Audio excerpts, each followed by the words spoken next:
customers. What's up, Yuma? I'm Johnny. And I'm Roni. And on today's program, we are joined by Berenice Diaz. She is the founder, I believe. And director. Founder and director of Strong Beginnings, LLC, which is dedicated to improving the quality of life for children with autism. That's awesome. Yeah, it's some ABA therapy. We're going to get her to talk about what that's all about. So stay with us for What's Up, Yuma Radio, beginning right now on KOFA 94.7 FM Border Radio. And streaming right now online through the KAWC YouTube and Border Radio Facebook pages. And send me and Johnny an email at whatsupyumaradio@kawc.org. What's Up Yuma with Johnny Porter is sponsored by Yuma Electric Service, LLC, serving the Yuma area for more than 25 years. YumaElectricServiceLLC.com. Chili from Philly. Nick Papa Giorgio from Yuma. What's up, Yuma? Welcome back to another episode of What's Up, Yuma Radio. I'm Johnny. And I'm Roni. And on today's program, we are joined by Berenice Diaz. And as we teased on the clip a little bit ago, she is the founder of Strong Beginnings, which is an LLC and a foundation, I believe. That's what I was learning earlier. So, Berenice, welcome to the show. Thank you for being with us today. Thank you for the invite. You said, and can you get a little closer to me this way? Yeah, we'll get a little bit dialed in. You were mentioning you were a little nervous earlier. I am. So hopefully we do a good job and make you feel pretty comfortable here. Thank you. But I was looking at your bio. Not originally from Yuma, but you moved here when you were young, correct? Yes, so I am California born, Okay. Yuma grown. I migrated every 6 months for the first 12 years of my life. My parents were migrant workers and went to 9 different schools in 6 years, K through 6th grade. So we established here when I was 12 years old. 12 years old. Oh, okay, and then I was also reading your bio. Your parents, immigrants. Yes. From Mexico, I believe? Yes. So growing up in Yuma with parents that are migrants, immigrants, did that play a role in your life? Because we've had a lot of guests on here, and we've talked to them about it, and they talk about how that kind of puts a different kind of fire underneath them. It really does. Something that my parents always wanted for me was to do better than what they had at that time, and they pushed college. They pushed, as much as I could do in life. And I feel that something that they really taught me was just that work ethic. And even though we didn't have much financially, I always had that support. I had that support, in terms of always being pushed to do my best. And like I mentioned earlier, I went to 9 different schools in 6 years. Wow! I started the school year in California, ended that same school year in Yuma. Wow. And even through that, I was able to maintain, straight A's. And I think that's kind of where my anxiety started, but, Anxiety from having to constantly make new friends, be the new girl. Be the new girl, maintaining, making my parents proud. Yeah. This is something very similar that I know other young children my age, where at 9 years old, we were already translating letters, bank letters. And then I would get in trouble by my parents because I was like, Mom, I don't know what this means. And it's just like, what do you mean? You should You know. go to school, you know English. I'm like, I know, but I don't know this lingo. Yeah. So it really made me very resilient, I think. But I think that it really shaped who I am now, and really wanting to make them proud. I think that's the most important. And it's not surprising that now you want to work with kids, like give back, be a little bit more understanding maybe than you got. growing up? I think so. I always knew I wanted to work with kids. In what position, I don't, I wanted to be a teacher.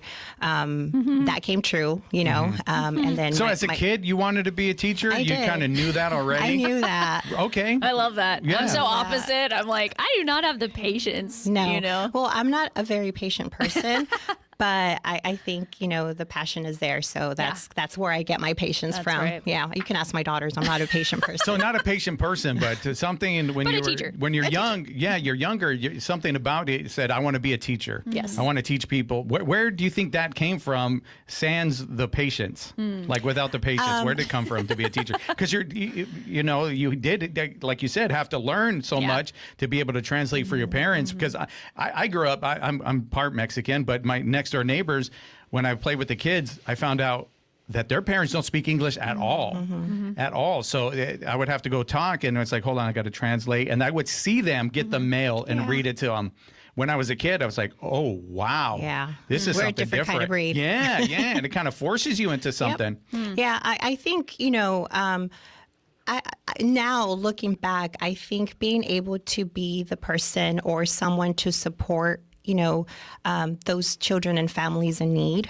We went through a lot of financial struggles growing up, and I feel like that kind of just set that seed and wanting to not, I don't want others to feel a certain kind of fear or need. So it's just being able to help others, and that's kind of where my passion. So there's is a little now. bit of like self-reflection almost, right? You're able to get in touch with your feelings and say, okay, if I feel this way, there must be other people out there Yes. that feel that same way. So I'm going to do something about it. Whatever I can. And wanting to provide for your kids, too. Because I relate with that. We always had financials up and down growing up. So you grow up and you're like, I don't want my kids to feel that instability, that I had growing up. Yeah. So we have a little bit deeper passion and motivation, Yes. to provide. And wanting to change that cycle.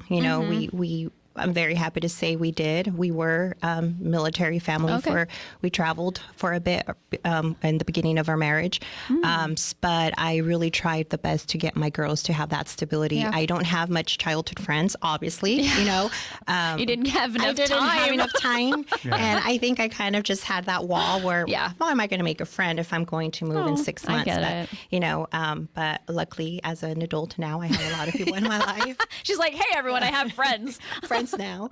And you mentioned breaking that cycle. That's also real. Yes. That's huge. That's very real. And that's part of my journey as well. Growing up, I grew up in Okie Town, really poor, didn't have anything. Our house would be in the paper for auction constantly because my parents couldn't pay the bills.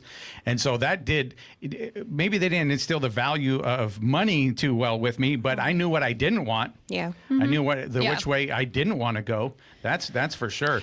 And I think being able to use those struggles to have that fire, we can use that as an excuse to settle. We can use this as an excuse to not do better for yourself or your future family. But I think that really is something that motivated me. I want to do better. I don't want my children to, go through what I did Or at such move an as early much age. as you did. Yeah. I moved around a lot too. Yeah, it was so tough. unfortunately I have kind of moved a lot as an adult, but at least it's in the same town. Yeah. No.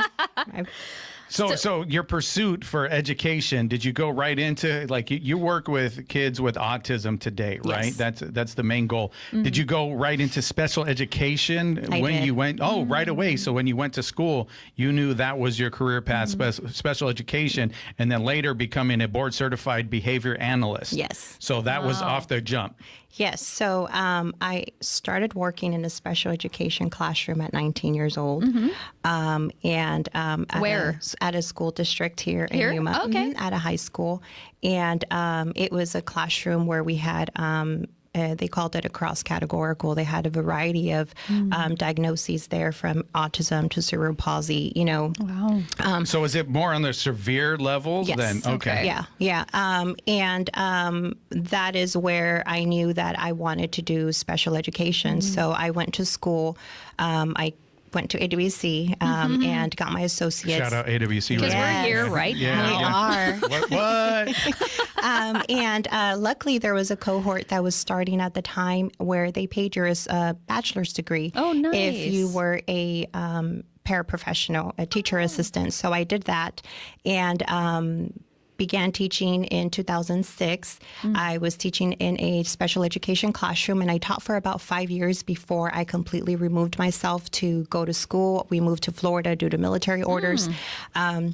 And then after that, I never went back to the school districts, but that is where my career path towards that behavior analyst. So what was it like the early years in the special education to work with those kids? What was that? Anything memorable about those early years? Yes. I'm sure it's a learning curve. Like, what was it like your first day? You walk in, you're like, you know, a lot of what you learn in school in the books is not what you see in your student teaching practicum. AWC, cover your ears. Okay, no, what do you I'm mean? just kidding. Those books are important. No, Yeah, we're just books kidding. are We're just important, joking. but you know, it's the application part of it. Absolutely. I Every agree. classroom is different, and once I was there, it just confirmed that that's really what I wanted to do. But even when I was in the classroom, you know, I had, you know, my paraprofessionals with me, which was a little hard because they were a lot older than me. I was 22 at the time, and they were 35, you know, and older, or they were there for like 10 years already. So it was a little intimidating at first.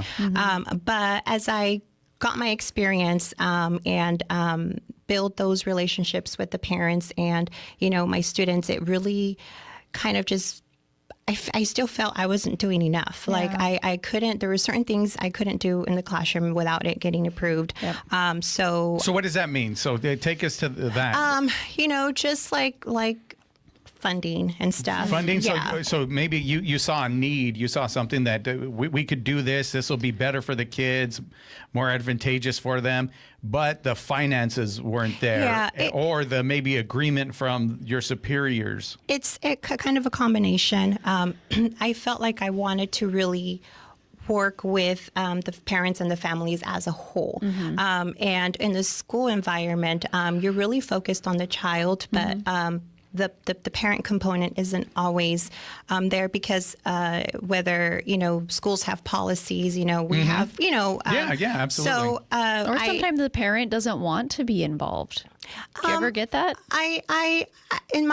you know, sometimes there may be parents that due to, you know, their work schedules, it's very difficult. Or they're overwhelmed. I mean, being a parent is very stressful. Oh, yes. Right? Times 3. Yeah. And so imagine, you know, so I feel like, you know, most of the parents, you know, that we've worked with have been really good. And in our program, parent training and parent meets are one of the requirements because That's awesome. we want to make sure that we see the child as a whole, you know, but being able to give more of that one-on-one to the families was something that I wanted to do when I was in the school districts.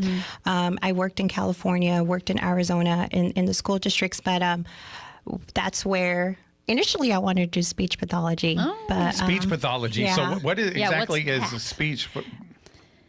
Pathologist? Yeah, sorry. We were talking about ADHD earlier. He trailed off. You guys see it. Yeah. And Squirrel moment. Yeah, No, I speech pathology works with the communication, you know, and I didn't get in. Oh, so how do you not get in? What happened? Don't ask her that, Ronnie. I That's wanna know. I will let her know. I'm just kidding. I did not I'm get nosy. in. I did not get in because my background was not in communication disorders. So they at needed least I think that's why. Oh, Yes. you know, you're like, Yeah. I'm guessing. I'm guessing. So Sorry. that's why you think. Yes, Okay. so that's what I think. So then I found So before we go any further, though, what is exactly what do you do? Like, I was in speech therapy. Okay. I was in speech therapy. So is it is that- similar or is it what? it's what speech is, therapy. Okay. Oh, it is speech A therapy. speech pathologist is a speech therapist. Okay. Got it. Yeah. So, okay. So Okay. you thought you wanted to do that. Yes. But now look at where you are. Like it kind of all happened for a reason. Yeah, I think it so. did. It did. I found the path for board certified behavior analyst, ABA therapy, and I applied and I got in, and I did my master's. Luckily, I don't have student debt, so Really? The GI Bill, military paid Oh, for yeah, it, so the I was really military, yeah. yeah. This is why we're trying to get my son to the Air Force. No, he wants to though. And then we're like, yeah, go. They'll pay for everything. Yeah, I mean, you know. So then I went to school and did my internship. At the time, back in the day, we did not get paid for internships, so I worked for free for a year. And I did my internship. I took my boards, and I passed. And at the time, my husband was in Florida, and I was here in Arizona doing my internship hours. And So what is the internship hours? What does that it is consist of? 1,500 hours You have to in do the 1,500 field. in the field. So you went to another school. You're at a school doing this, or I what? commuted to California because there were no local providers in Yuma for me to be able to do my internship with. So I commuted. But is this like, what is this? A clinic? Like what, In a clinic In a setting. clinic. Okay. okay. So Yeah. you Just trying to get some commuted? context. Where'd you go? El Centro. Okay, so a drive every day. Yep. But that's how determined you were. I was determined. Yeah. That's awesome. And I put some miles on my car. And so El Centro had something that we didn't have here in Yuma. Yes. And this is Okay. back in 2012. Okay. Yeah. So back 2012, you're getting in the vehicle, you're putting the gas in the car. You said, this Yes. is my mission. This is That's what I'm right. going to do.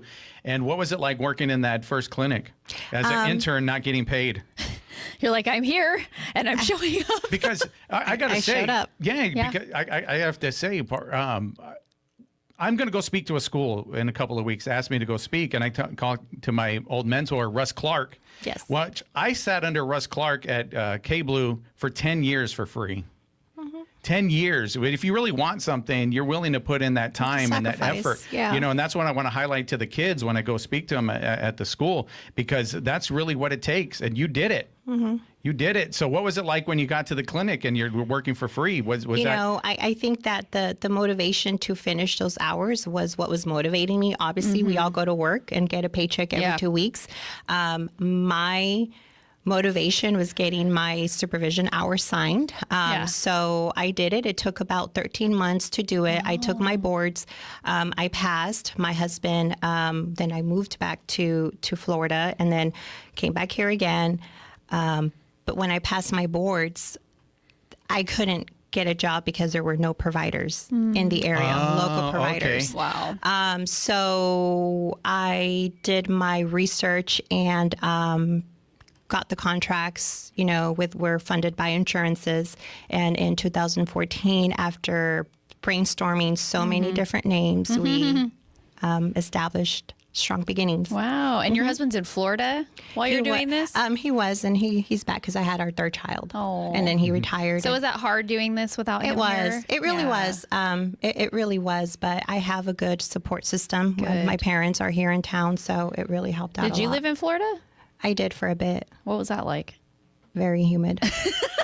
We get some humidity here. I'm like, I'm dying. Yeah. Did you see Yeah. any alligators? Yeah. Oh, we no. lived in Cape Coral area. Then we lived in Miami for a bit. I am terrified. I'm sorry. I'm just Yeah, not no, going to it's Florida very ever. humid. I'll visit. We have family there. I'll visit. That's Yeah, it. you visit. That's it. Yeah. So you said 2014, you were placed with another problem. You have this degree, you got this schooling, but no place to use it. No. Well, it takes a different type of person, somebody else, to say, well, I'm going to start something. What was that feeling like? What was going through your head that I'm going to start something? Did you know when you got into this that you're going to be a business owner or starter of a foundation? Like, what was that like? I didn't, being military, I didn't know where we were going to be, Exactly. you know, but when we decided to move forward, it was scary. You know, school doesn't teach you how to, you know, do your contracts with insurances. They don't That's teach what I'm you that's what I'm any of talking that. about, right? Yeah. Because We that's- didn't have But you're ChatGPT learning back then, you You're know. learning as you go. Yep.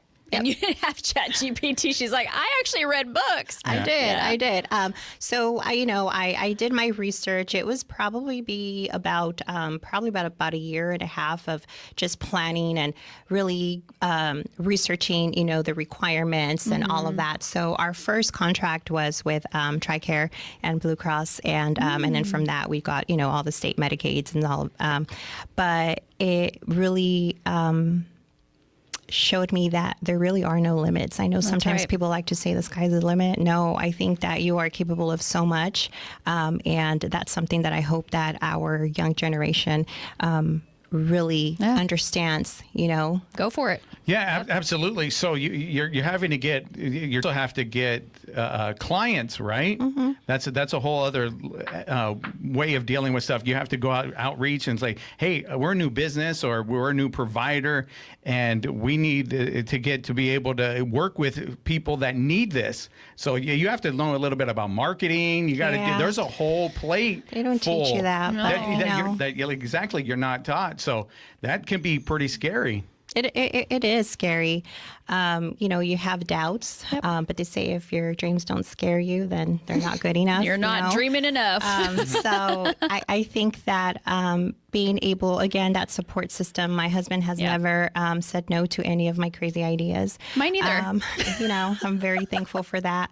But yeah, so we established it. I did a lot of marketing, and for quite some time, after a while, we started getting most of the referrals and from providers in Yuma County, Somerton, San Luis, even Welton, that our wait list became extremely long. Oh, wow. Yeah, and that is where, as a provider, it's a little frustrating because I know that I don't have the manpower to service every single child.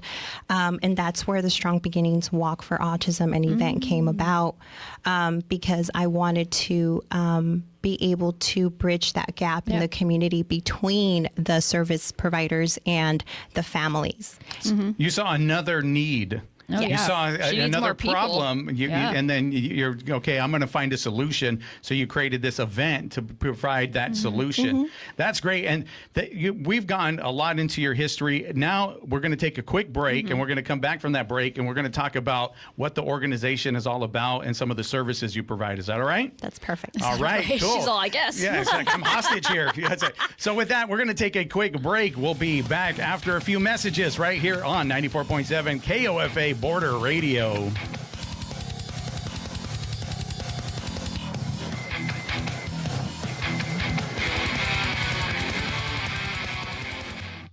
What's Up Yuma is sponsored by Yuma Electric Service, LLC, serving the Yuma area for more than 25 years. Specializing in residential and commercial wiring, services also include EV charging unit installs and solar-ready service panel upgrades. Information and consultation appointments at yumaelectricservicellc.com. Good morning. This is Cecilia Holland-Braithwaite from the KAWC Newsroom.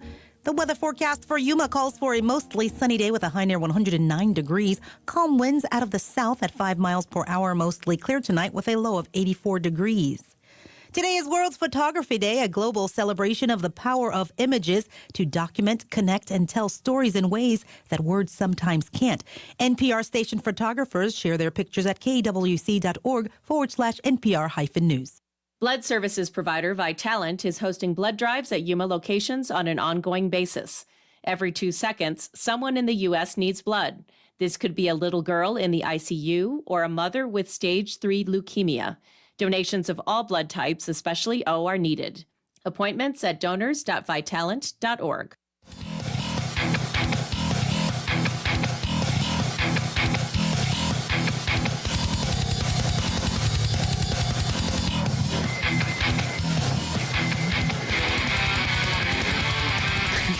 What's up, Yuma? Welcome back to What's Up, Yuma Radio. We are here talking with Berenice Diaz, and we're talking about strong beginnings. And what first thing when she came in, I mentioned how accomplished she is and how many things that she's done. Where we're going to get to the bottom of what strong beginnings is all about. Can you tell us about that and what services you provide? Yes. So Strong Beginnings was established in 2014, and we provide applied behavior analysis.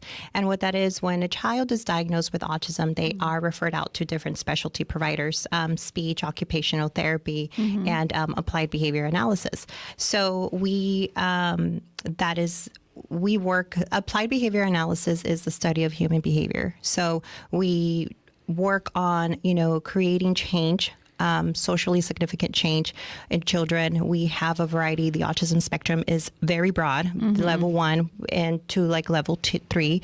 And we really try and work on building contingencies between their environment and their responses so that we can increase skills such as communication, social skills, play skills with others, and also find replacement behaviors for those behaviors that could be, in some cases, aggressive towards self or others, or anything else. Yeah. So you said when you first started, one of the challenges was not having enough hands. Yes. What else? Any other challenges that really stick out in your mind when you first started?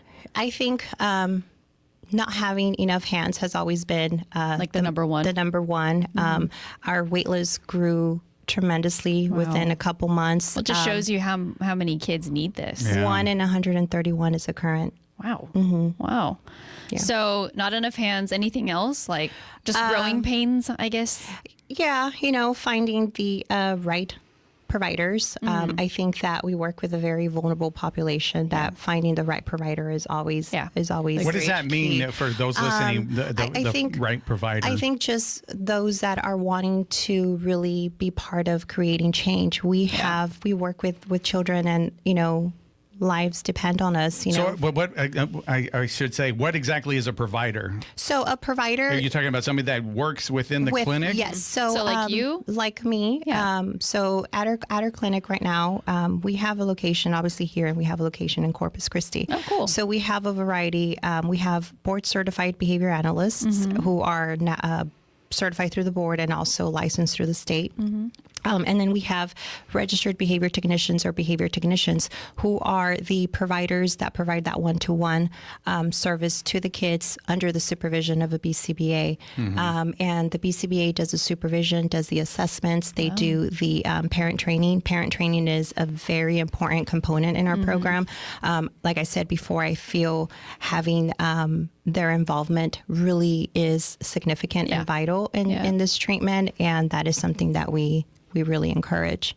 So you mentioned earlier as well that there's so many different. The spectrum is wide. You mentioned that, and so is that different behaviors that the kids exhibit that have autism? Is that how it kind of ranks? Yes. Or? So the DSM-5 criteria, in order to meet the diagnosis, there's 3 different components that the autism diagnosis affects. One of them being the social skills, communication, and then the behavior. So based on their evaluation, their diagnostic evaluation, they provide a level of the diagnosis, level of severity. Level 1 being very mild to where the support is, not substantial, and then level 3 where it's very more of a severe end of the spectrum. So based off of that and the diagnostic report and our evaluation, we create an individualized treatment plan, and based off of that, we determine what the need would be. So within that, the behaviors are different, correct? Yes, they're all different. So they're different behaviors, even though like you can go from 1 to 3 based upon like how extreme it is. Still, it's different behaviors between all of them, right? Same diagnosis, and they're also diagnosis, different. but different behaviors. Can you give us a range of what some of those behaviors look like? We've come across, children who are 6, 7 that don't have the vocal ability to speak.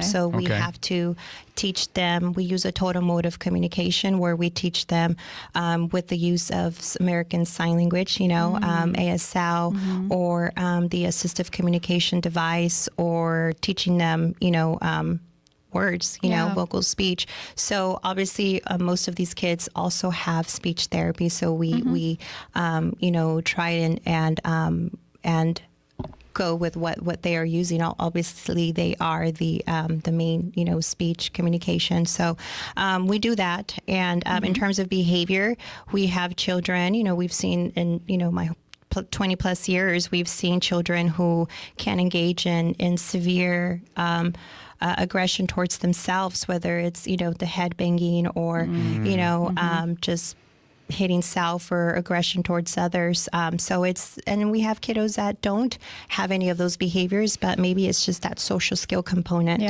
those more mild cases where it's that social skills component that they're little. To be able to work with that, like you have to have like a whole range of different tools, correct? Yeah. To be able, because so you go to school, you get ABA certified, but in the real world, there's so many different fractions of this. So how is that like when you kind of have to apply it there in the real world? Yeah, and that's why it's very important to find that right person. The right provider that you were talking about. Because, it's, although you might think that you want to work with children, sometimes it could be overwhelming. Yeah. The behaviors could be overwhelming. But I think something that we really shoot for at our clinic is to have that support and have that continuous, training for the BCBAs or CEUs and just knowing that they have the support of their supervisors and the parents, again, knowing what the goals are going to be for their child and just working as a team, because it really does make a difference when all of the people are hands-on. So walk me through, like, if I was to bring in my child. So I get a hold of you, and is it through insurance? Yes. Okay, so then I would bring them in, and then you would do the diagnosis? No, first? we don't do the diagnosis. Typically, the diagnosis is done, and then they are referred out to us. Gotcha. So then you come, so I would bring, my child, and then what happens? Okay, so, you'll call us. We'll set up an assessment day. What we'll do is we'll do an interview. I'll do the interview with you while the other board-certified behavior analyst does the direct observation and assessment with the child. And we go over, history, your goals for him, because although we are the experts in that area, you are the expert in your child's development as of, so we really I love that. I love that you give some power to the parents, because they probably feel like they don't have any. I hope I never make them feel that way. No, not you. Maybe in the schools or whatever. Or maybe they're so lost that they're like. One of the questions I ask is, in 6 months, what would you like realistically? What change would you like to see in your child? And again, because I want to be able to make our goals meaningful, not to me, but to the child and the family. So what is meaningful for you? What is your goal for your child? And how can we help you meet that goal? So how often do you meet? We meet monthly. The goal is to meet monthly at least once. And for how long? About 30 minutes to an hour. Oh, I meant like in 6 months, a year? Oh, or just indefinitely? No. So authorizations, we get them for 6 months. So when you come in, we do the evaluation, we do the treatment plan, we create the goals based off, what we have, and then we have the authorization for 6 months. And then on the 5th month, we do it again. But we meet with parents continuously throughout those 6 months. I love this. So what is the age ranges right now that you have taking advantage of this? We've had as young as 18 years old. I'm sorry, 18 months old. I was like, that's old. 18 months old? 18 months old. That has been. Okay, go ahead. I didn't even think about that. How do you get diagnosed at that young of an age? And this was probably about 6 years ago. Okay. That we had an 18-month-old. There were signs there. There was something. The diagnosis was there, and the diagnosis is required for funding purposes. So we do up until probably 12, 13. We just started an adaptive skills program. Like I said, we want all of our goals to be meaningful. So when our young children were growing up, to those preteen ages, we had to modify our program so that our goals are meaningful to them. So we started an adaptive skills program where we teach, vocational, we teach living skills, we teach on-the-job training, and budgeting, a whole bunch of different stuff. We have our program coordinator, and she's amazing, and it's growing, and I'm hopeful that in the future we can bump up those ages. But for now, this is what we have. Quick question on the 18-month-old baby. So what was that like, and what steps or what goals were there for an 18-month-old? It was a lot of play-based, play-based, a lot of, mostly communication, and, through a lot of that modeling, there's a lot of play-based skills joint attention, being able to respond as, you're speaking to them. Yep. We don't force that eye contact, but just knowing that, if they hear their name or they hear the sound, they can kind of Like look towards you. Yes. And just Stuff that we would take for granted otherwise, yes, right? Yeah. It would be so- Milestones we take for granted. And I was going to ask you, why Corpus Christi? What's up with that second location? So far Corpus away. Christi. So one of my providers moved to Corpus Christi, and she worked. She got a job there, and she brought up the idea of working under me, and we opened up in 2024. Were you like, August. oh my gosh, like this is crazy? Or were you like, let's go for it? I was, let's go for it. Yeah. Why not? Yeah. So Expand. on that topic, and you mentioned a few things that sounds like that maybe you've done some reading or maybe some listening to some podcasts that are inspirational. Right, you've quoted some stuff. Is that a part of your regimen? How did you get this? Was this naturally in you, or did you read some? I would, lack of better term, self-help. She's This just is me. inspired. Really? I love that. So it was just something. So because to just go for it, Yeah. right? Like it's like, okay, yeah, let's make this work. Why not? I mean, figure the out this worst whole thing that can paperwork. happen is it doesn't work out. Yeah. Oh, I love that. Like that's what my mom always tells me. She's like, the worst thing they could do is say no. Yeah. I'm like, it's true. And then my life stays the same. Yeah. Yeah. So she was moving, and so what was it like getting established when you're so far away? I It know. was hard. We did everything via email. I try and go up there at least once every quarter. I'm due Okay. to go up there soon. But we have a location, and we have 4 staff members. It's a very small for now. Yeah. For now, fine. That's fine. Well, that for now is the right word when it we're comes to still you. working. We're still working Yeah. on our contracts, like our Medicaid contracts. So we're kind of, I don't like the word limited, but limited on the kids that we can see, as most kids in that area are Medicaid. Yeah, exactly. Well, I think that's great. Like you're expanding, and who knows where the next location will be. Who knows? We'll Can you find tell out. us? I don't think she knows yet. She has to wait for somebody else to move. She's Somebody else is I gonna- have one that wants to move to Anaheim. Oh, really? Oh. But I don't. I that would be expensive. It would be. Yeah, but It would still, be. you never know. I just love this. I love that you're just like welcoming all these opportunities that pop up in your life, and that's just great. It's for the benefit of the community. So I Yeah. think that that's really what is that motivating factor. So you mentioned community. How was it received within the community here in Yuma once you started getting Yeah. going? And how is it today? I think it was very well received. And I think that one of the main things that has always been my mission is to really be involved in the community and create an inclusive environment for our kids and our families. Yep. We have a lot of activities throughout the city, but sometimes they may not be as inclusive because, there's so many people. Sometimes, parents are afraid to take their kids out for,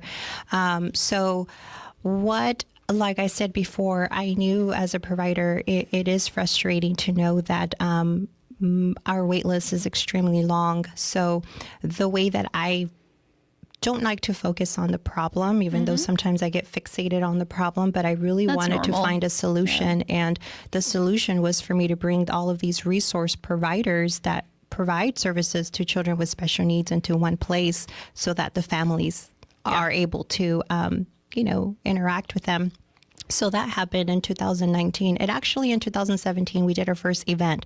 We Oh, okay. had What was that? 2017, we did our first autism event. It was our clinic and another provider with 20 people in attendance. Oh, Okay, hey, I was it's a over start. the moon. I'm not going to lie. I was over the moon. Absolutely. I thought you were going to be like, there was no. I'm like, no, I that's was a over start. the moon. I reached 25 people, and that's what mattered. Heck yeah. And then in 2019, I upgraded to the Autism Walk at Gateway. I think it started off at Gateway Park.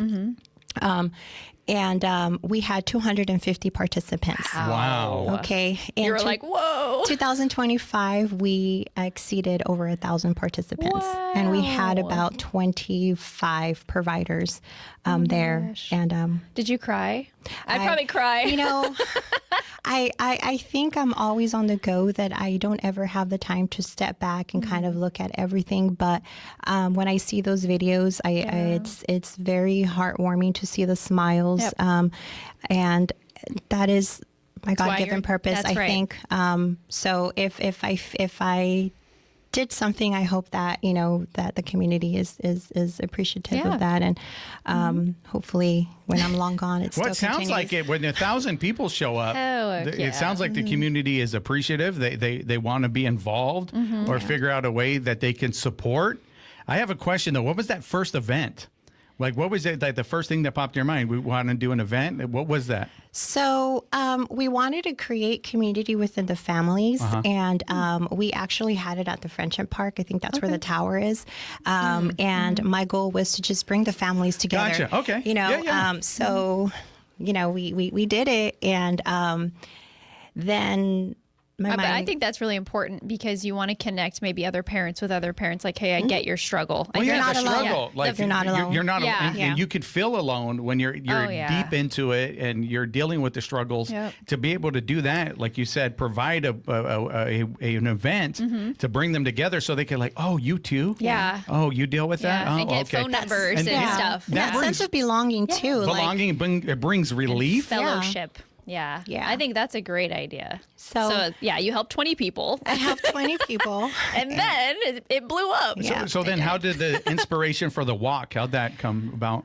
So we know that there are autism walks around the country, and our families sometimes don't have the means to drive, or to just go for the day or whatnot. Okay, because so this is happening in other communities, and instead of like, okay, we're going to take a field trip, we're going to go over here. How about we just go Just down bring to we have a beautiful riverfront. Let's just go over there and have our own walk. We did And the it. walk, what does it do? Does it raise money? What is So the first or couple just years, awareness? Because I know awareness it was, is something. It was awareness. So we always try and do it as close to Autism Awareness Day, which is April 2nd. Okay.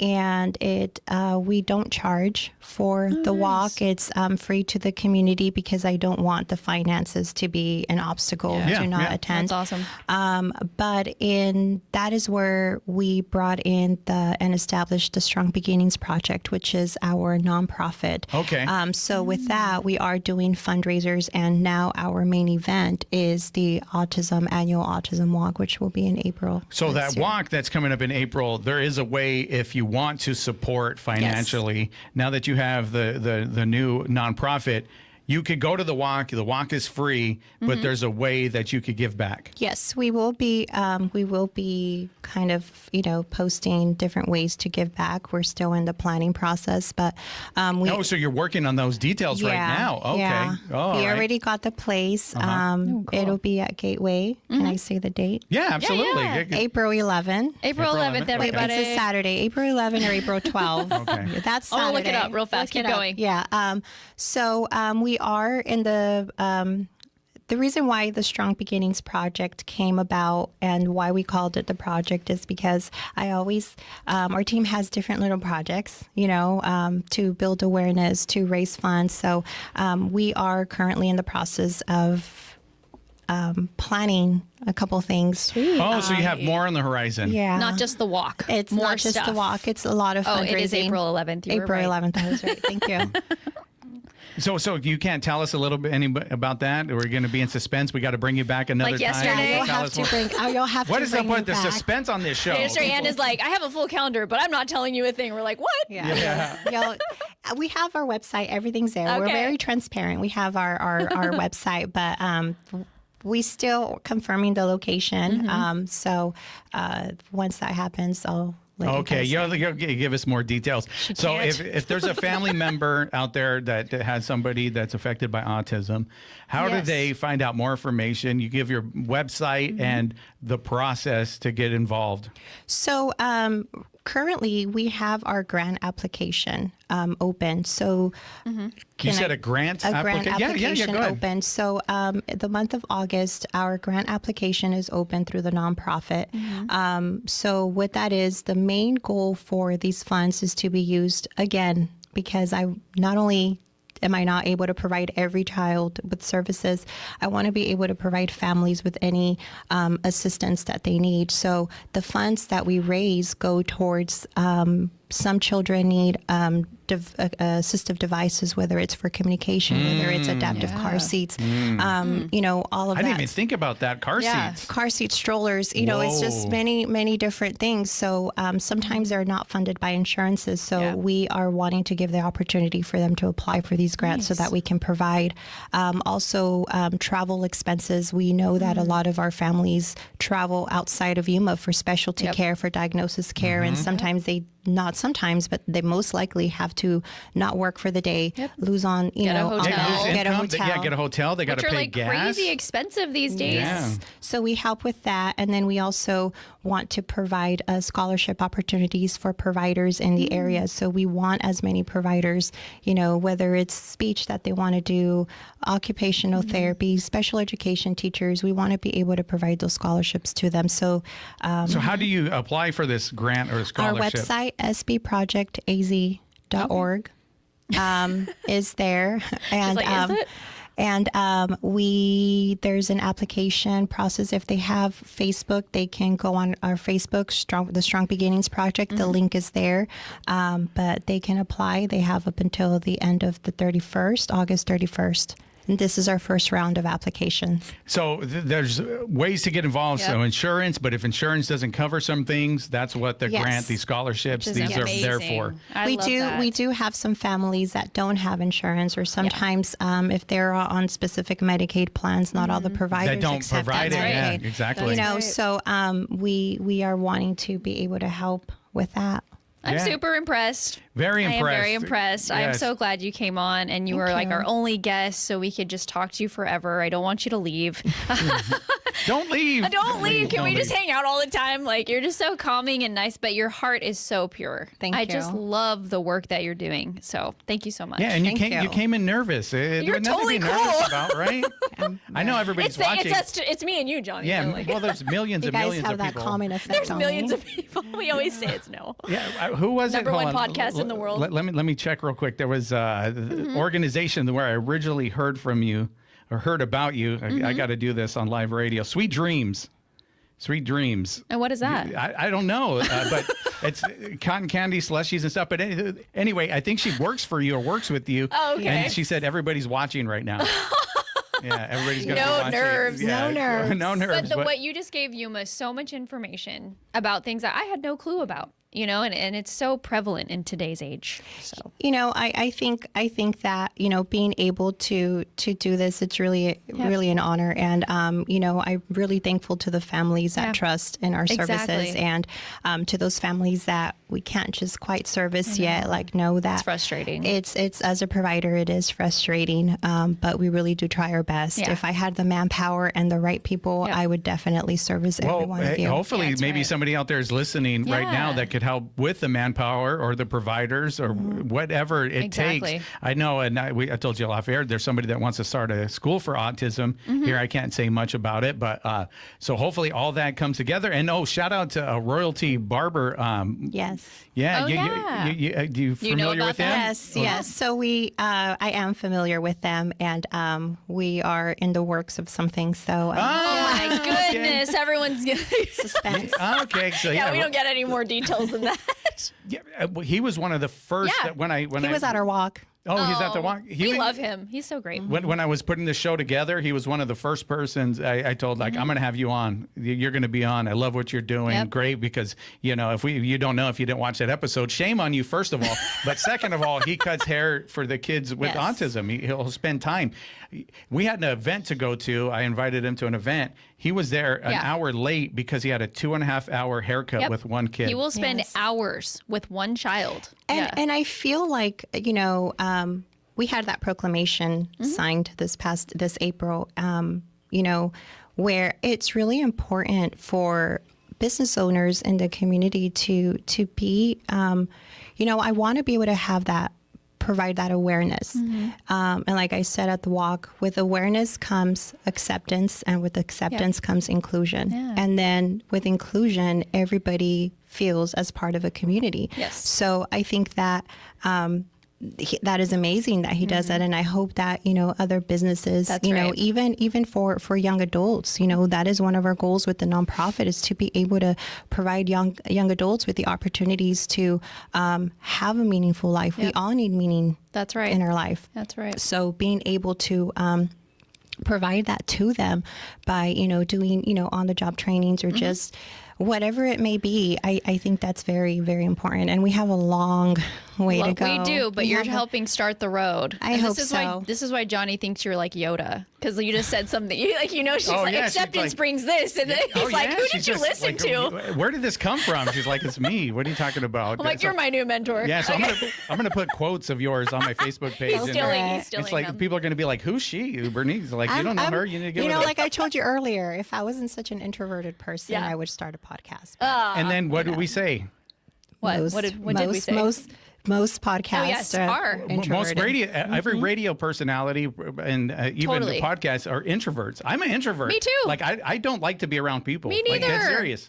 Oh my word, me and my husband were just talking about that Yeah, last night. and Like then- going to events, I'm like, I don't want to. Shout out I to want to be Cecilia home. over here Yeah. on the camera. She said the same thing. Yes. And she's been in radio for some time. And I used to do events too, and like parties. I was the DJ. And like, this I'm and going that. home. And then as soon as it's over, like, hey, after party, and I'm like, what are you talking about? I'm going home. Like, I'm Yeah. done. I'm like I made in my bed money. at 8:39. Same. Like I'm tired. So you're gonna do great, is what I'm trying to say. When you start that podcast, it's gonna be great. Oh, And you're an Hopefully introvert. You're soon. good for radio. yeah, you're gonna be that's good what in he said. radio and whatever you do. And You did hopefully great today. Ronnie Thank and I you. could be guests when you do that. Yes. I will definitely love to be a invite you. guest. All right, Talon's probably over there. He's, like, when are we going to freaking take out. a break? Are you, Talon? Is No, your mic he's, on? he's not No. freaking out. He said he's over okay. there He's going smiling. with the Look at flow. that smile over there. We with love Talon. We absolutely love Talon. Well, thank you so much, Bernice. We did want to keep you forever. Thank you so much for everything, and we're going to have you back because Yes. you left us in suspense. So I'm gonna will need be to know back. all the new details. That's right. So check them out. Strong Beginnings on Facebook, their website. If you want to get those grants, you want to get those scholarships, or you want to get involved, you could do that. And we'll be back with some Ronnie's Remedy right after this on 94.7 KOFA Border Radio.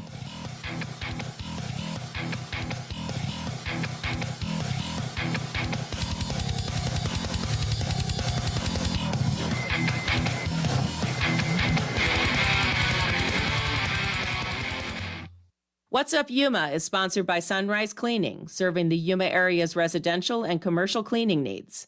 Sunrise exclusively uses eco-friendly cleaning products and provides specialty services such as solar panel cleaning and pressure washing. More information and appointment booking at sunrisecleaningaz.com. For KAWC News in Yuma, I'm Lou Gum. New data from federal water managers projects another year of shortages on the Colorado River.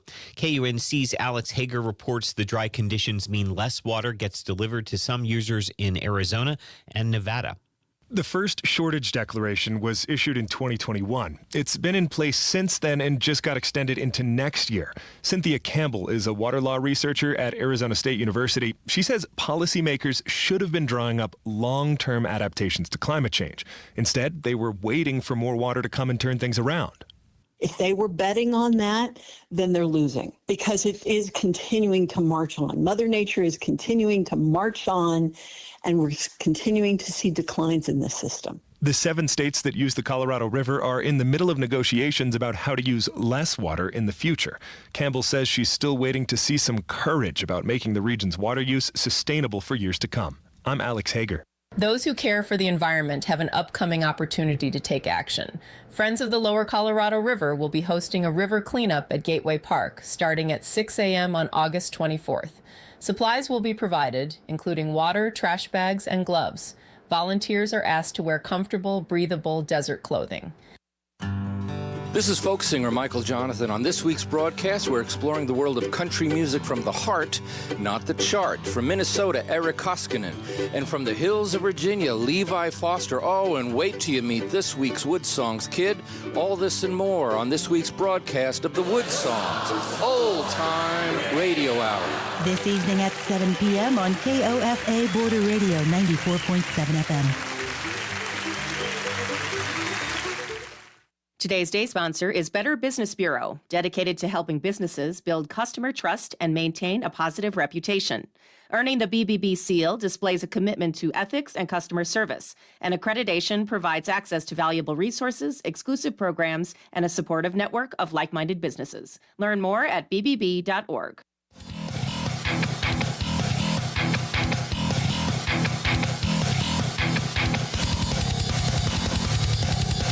What's up, Yuma? Welcome back to What's Up, Yuma Radio. We were just speaking with Berenice Diaz over at Strong Beginnings LLC. They have the foundation. She has the nonprofit, doing a lot for the community, for those affected by that. And Cecilia over here, which was really cool, she reached out. She said, hey, email me because of the homeschool community could also take advantage of that. Yeah. So I thought she was amazing.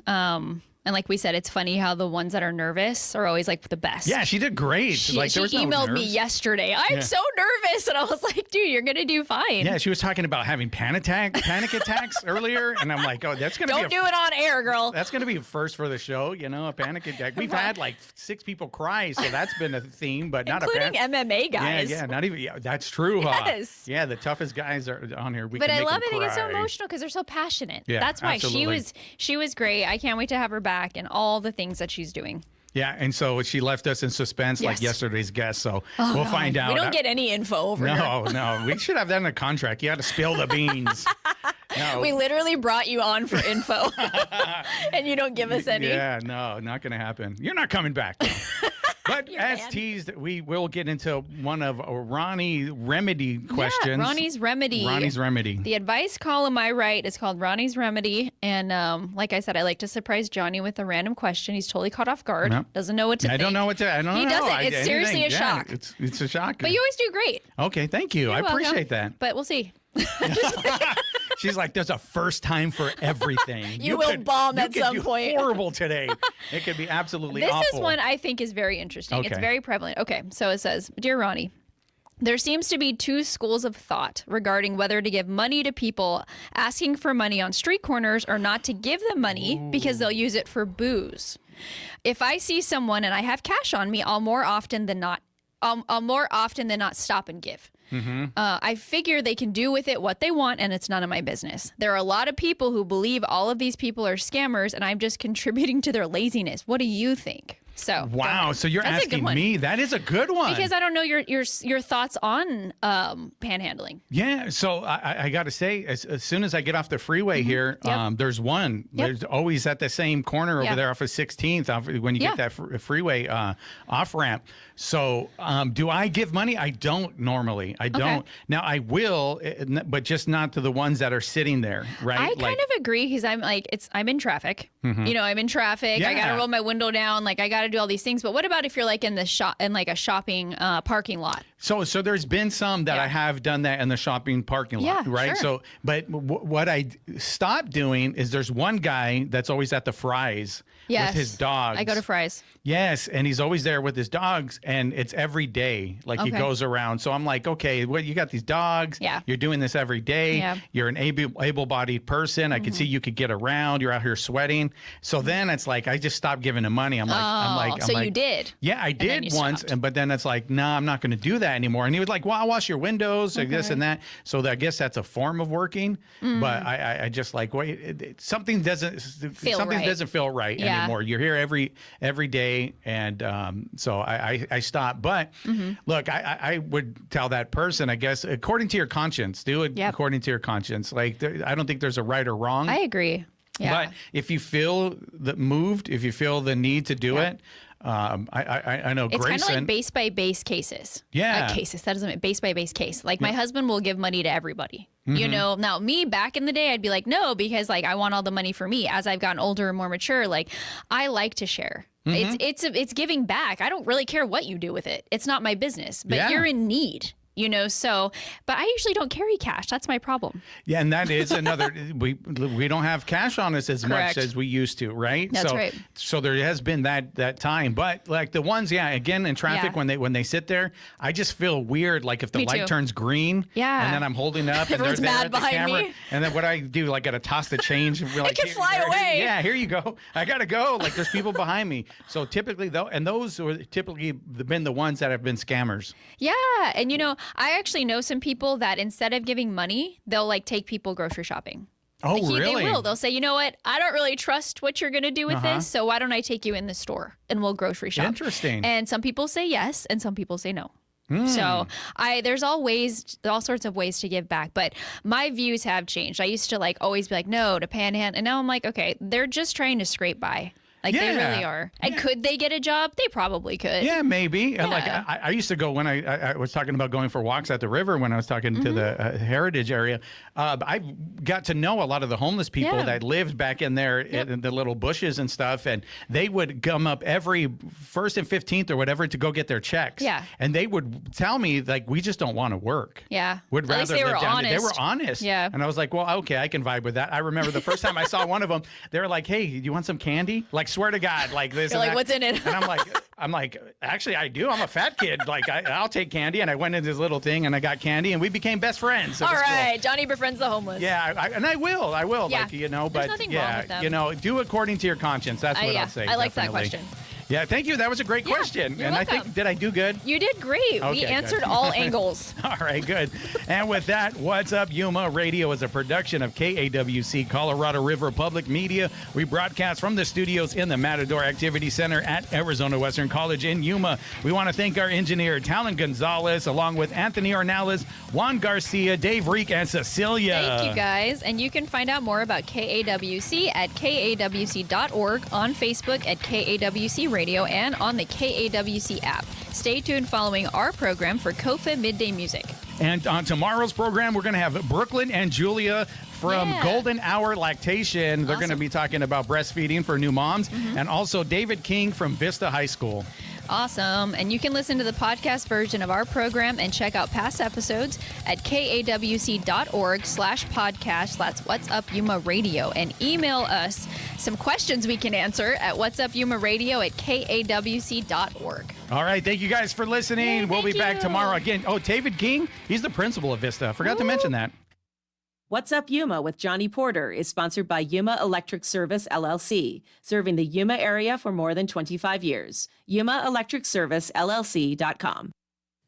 You are tuned to KOFA Yuma, Border Radio 94.7 FM and 1320 AM. We can also be